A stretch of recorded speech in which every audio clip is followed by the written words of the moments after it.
दो भाई आरिफ और फरमान मुर्दाखोरी करते हुए रंगे हाथों पकड़े गए। ये मुर्दे खाने का दुनिया का पहला रिपोर्टेड केस था। आलमी और गैर मुल्की मीडिया में तूफान बर्पा हो गया। हर जानिब इसी केस के चर्चे थे। हुआ कुछ यूं था कि कैंसर से वफात पाने वाली 24 बरस की लड़की की कब्र पर उसके लवाहिकीन फातिहा ख्वानी को गए, देखा कि कब्र फटी हुई है। फौरन आरिफ और फरमान पर शक गया, क्योंकि बहुत अरसे से दोनों भाइयों पर अहले इलाका को कफन चोरी का शौबा था। उनके घर पहुंचे, देखा कि लड़की की लाश मौजूद है और उसके आज़ा का सालन बनाया जा रहा है। पुलिस पहुंची वहां पे, कुल मुल्ज़मान गिरफ्तार हुए, मुकदमा दर्ज हुआ। सबसे अहम दफा लगाई गई 780A यानी दहशतगर्दी की दफा। नमस्कार, जय हिंद। तो मैंने भाई 3 लास्ट मेरी वीडियो आप देख सकते हैं, मैंने ऐसी दिखाई है, यानी कि पाकिस्तानियों ने ऐसा काम किया है जिसके लिए कोई सजा बनी नहीं, किसी के दिमाग में आई नहीं भाई ऐसा भी अपराध हो सकता है। तो ऐसा ही अपराध भाई पाकिस्तानी मुर्दों को खा रहे हैं। वीडियो थोड़ी पुरानी है बट इनका घिनौना चेहरा आप लोगों को दिखाना है कि भाई सभी देश हैं, हर तरह के इंसान पाए जाते हैं, तो इस देश के इंसान कैसे हैं। तो वीडियो देखिए, आप लोग क्या रहे कमेंट सेक्शन में, वीडियो शुरू करते हैं। क्योंकि ये कब्रों से मुर्दे निकालकर खाने का दुनिया का पहला रिपोर्टेड केस था, लिहाजा पाकिस्तान को क्या दुनिया भर में इस जुर्म के खिलाफ कोई कानून मौजूद न था। इंसदाद दहशतगर्दी की अदालत से इस दफा को मुकदमे से खारिज कर दिया गया। इसके बाद इलाका मजिस्ट्रेट ने 18 मई 2013 को दोनों आदमखोर को 1 साल की कैद और 2 लाख रुपए जुर्माने 1 साल की कैद हुई। फिर ये दोनों तकरीबन 4 जून 2013 को रहा हो गए। जुर्म इस कदर संगीन और सजा नहायत कम। फिर वही हुआ जिसका खतरा था, मुल्ज़मान ने दोबारा मुर्दाखोरी शुरू कर दी। 14 अप्रैल 2014 1 साल में छोड़ देर वक्त करेंगे भाई। आरिफ को गिरफ्तार कर लिया। फरमान भाग निकला, लेकिन बाद में उसको भी जल्द ही धर लिया गया था।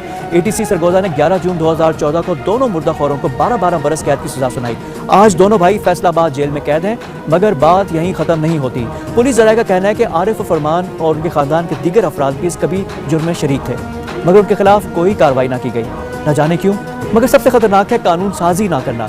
जब वाक़या मंजर आम पर आया तो इस जुर्म पर कानून साजी का वादा किया गया। उस वक्त वफाक में पीपल्स पार्टी और पंजाब में नून लीग बरसर इक़्तिदार थी। फिर वफाक और पंजाब दोनों में नून लीग की हुकूमत बन गई। ये वाक़या दोबारा हो गया। IG पंजाब और DCO भक्कर ने भी इस मामले पर कानून साजी की सिफारिश की, मगर फिर भी नून लीग की हुकूमत ने इसे अहमियत ना दी। 2018 में वफाक और पंजाब में मसरद इक़्तिदार संभाला PTI ने। अब 1 बरस बीत गया है और PTI हुकूमत भी साबिक़ा हुकूमतों की तकलीद कर रही है। आज तक ना मुल्ज़मान का नफ्सियाती मुआयना कराया गया, ना उन पर तहकीक की गई, ना तफ्तीश का दायरा-ए-कार फैलाया गया।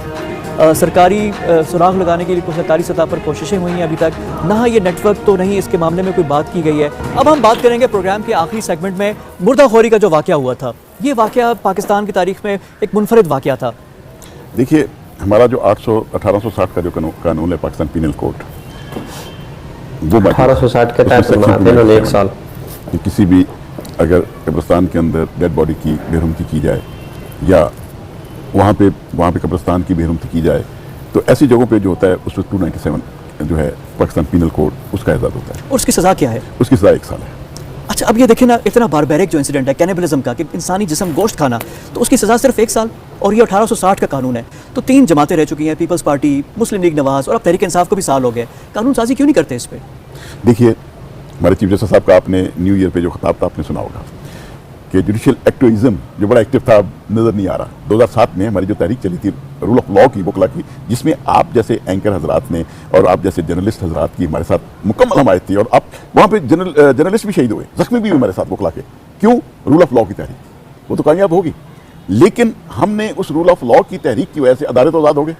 हम यही बात करते थे कि हमेशा कि जनाब हम बात करते थे कि जी अदल को आज़ाद होना चाहिए। देखिए, अब ये दोबारा अगर इस तरह की चीज़ हो जाए तो यानी क्या सज़ा क्या होनी चाहिए? आप खुद भी लॉयर हैं, सुप्रीम कोर्ट, यानी आप क्या समझते हैं कि इसमें क्या चीज़ करनी चाहिए हमें? देखिए, कानून मौजूद है नहीं, लेकिन उसमें तो 1 साल कानून के ज़्यादा। अब दूसरा इसका साथ कानून ये है कि अगर इलाके के अंदर खौफ व हरास फैलता है इस बात से।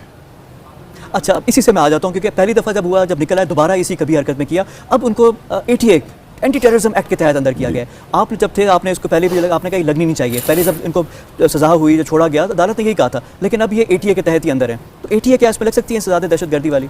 देखिए, जो एंटी टेररिज्म एक्ट है उसका प्रीएम्बल देखें, ऐसा वो कोई ऑफेंस जिसकी वजह से मुआशरे के अंदर दहशत फैलती हो, खौफ फैलता हो, लोग अपने आप को इनसिक्योर फील करते हैं, ये है ना, ये तो ये अब ये वाकया एक डेड बॉडी को आप कब्र से निकालते हैं और उसका गोश्त खा रहे हैं, इससे दर्दनाक वाकया और खौफनाक वाकया क्या हो सकता है कि डेड बॉडी जिस मुल्क में महफूज नहीं है उसका शहरी कहाँ पे महफूज है? सही बात है। तो इसलिए ये फिर इसके साथ अटैच किया गया, क्योंकि सुप्रीम कोर्ट की बहुत सारी जजमेंट्स आ चुकी हैं इसी पॉइंट पे, कौन से केसेस जो हैं वो इसमें फाइल करेंगे। अभी एक जजमेंट आने वाली है कुछ दिनों तक, उस पर बहस वगैरह हो चुकी थी, उसमें भी ये मैटर भी उसमें शामिल है। और मैं समझता हूँ कि इस कानून के आने के बाद अक्सर ये कानून इसलिए ज़रूरी है, ये देखें, ये तो शायद 2 भाई हैं, इनका कोई पीछे बैकग्राउंड है, प्रॉपर्टी का झगड़ा भी है या जो भी है, इसके अलावा बहुत सारे वाक़यात हैं ये जादूगर जो है जी ये क्या करते हैं डेड बॉडीज के साथ? ये इस्तेमाल करते हैं डेड बॉडीज को अपने जादू के काले इल्म के लिए। और यहां पे ये कानून का नाफिज होना, और मैं चाहता हूं कि ये जो दफा है 297 इसको part of anti terrorism act होना चाहिए, जहां पे शेड्यूल लिखा हुआ है उसमें कौन कौन से offences tribal by the terrorist court हैं। ये अभी नहीं शामिल, अभी शामिल नहीं है, लेकिन क्योंकि वाकयात की वजह से, हालात की वजह से, जब लोगों के अंदर खौफ और हरास फैलता है। अभी कोई जादूगर भी आप पकड़ ले तो 1 साल के लिए अंदर होगा। अभी तो पकड़ेंगे तो वही 1 साल ही होगा। और आप देखें, अभी चले जाए, मैं कहता हूँ आप कब्रिस्तानों में चले जाए, रात सारी ड्यूटी लगा दें, वहाँ के जो कब्रिस्तानों के जो वो क्या होते हैं, जो इंचार्ज होते हैं, मेडिकल यूनिवर्सिटीज़ पे भी है, उनको भी स्केलेटन चाहिए होते हैं, तो इधर से ही कहते हैं कि जाते हैं। नहीं, जो जहाँ तक मेडिकल यूनिवर्सिटीज और कॉलेजेस का ताल्लुक है, स्केलेटन सारे नहीं, लेकिन कुछ एक इल्ज़ाम कुछ पे ये लगा था। देखिए, बहुत सारी डेड बॉडीज होती हैं जो अस्पताल में नामालूम जमा हो जाती हैं, उनके स्केलेटन भी होते हैं। अगर वो एक अलग एक चैप्टर है, वो ये जो मेडिकल एक्ट है 2010, वो उसको तोहफा देता है बच्चों को पढ़ाने के लिए, जो चीज़ें बताई जाती हैं, वरना तो स्टैच्यू बना के भी पढ़ाया जा सकता है। लेकिन ये देखिए ना, ये अपनी नौयत का बड़ा डिफरेंट वाक़या था, पूरा मुल्क उसमें जब ये हुआ था, और हम सारे उसको भूल गए, बस वो दाखिल दफ्तर ही एक तरह से आप कह लें कि बस ठीक है, out of sight out of mind. नहीं, मैं समझता हूँ इसे ना आउट ऑफ साइट होना चाहिए, ना आउट ऑफ माइंड होना चाहिए। अभी भी ये इशू अभी तक लाइव है।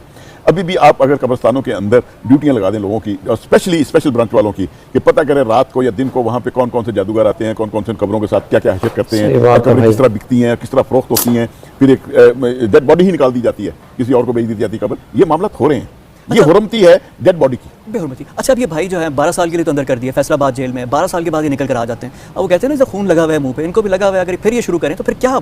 ये तो कभी ना रुकने वाला सिलसिला है। नहीं, देखिए, कानून के अंदर पहले इन्होंने एक जुर्म किया, दोबारा फिर पकड़ेगा। अब क्योंकि एक दफ़ा एक हमारा सेक्शन है पाकिस्तान पीनल कोड के अंदर, अगर एक शख्स बार बार वो जुर्म करता है तो उसकी फिर सज़ा उम्र कैद है। ठीक, लेकिन कोई रिफॉर्म, उनका नफ्सियाती इलाज, कोई कुछ तो रिफॉर्म के लिए हमें करना पड़ेगा ना, कैसे छोड़ दें, बस सजा दी है, उसके बाद फिर वो निकले, फिर उन्होंने वही काम किया था साल 2 साल के बाद। सर, आप रिफॉर्म्स की बात कर रहे हैं, आप जाइए बाजारों में, क्या नहीं लिखा सन्यासी बाबा, काली बाबा, बंगाली बाबा, ये सारे जादूगर नहीं है? तो क्या करते हैं? वो कहते हैं जी ये देखें, हम फलां मुर्दे का जनाब जिगर ले आए हैं, फलां मुर्दे के गुर्दे ले आए हैं, हमें ज़रूरत है। बंदा, मैं मजबूर हूँ, मुझे कहते हैं जी अगर आप वो गुर्दे लाओगे फलां इंसान की, या एक जवान लड़की फलां पे दफन होगी, जब भी दफन होगी काला जादू के आपसे करें, उस पर हम जादू करेंगे, आपका काम हो जाएगा। जरूरतमंद तो हर काम करने के लिए तैयार हो जाता है। तो आप असल काम यह है इन लोगों को पकड़ने का। आप अखबारों के इश्तिहारात देखें, इतवार को स्पेशली कितने जादूगरों के इश्तिहारात लगे हुए हैं, कोई पकड़ने वाला नहीं है। क्यों नहीं पकड़ने वाला? बिल्कुल ठीक। और फाइनली आप कहें कि जो आपके जो मुकन्नना है, उन्होंने इसको करना है, और आपकी जो पार्लियामेंट है, उन्होंने इस पर काम।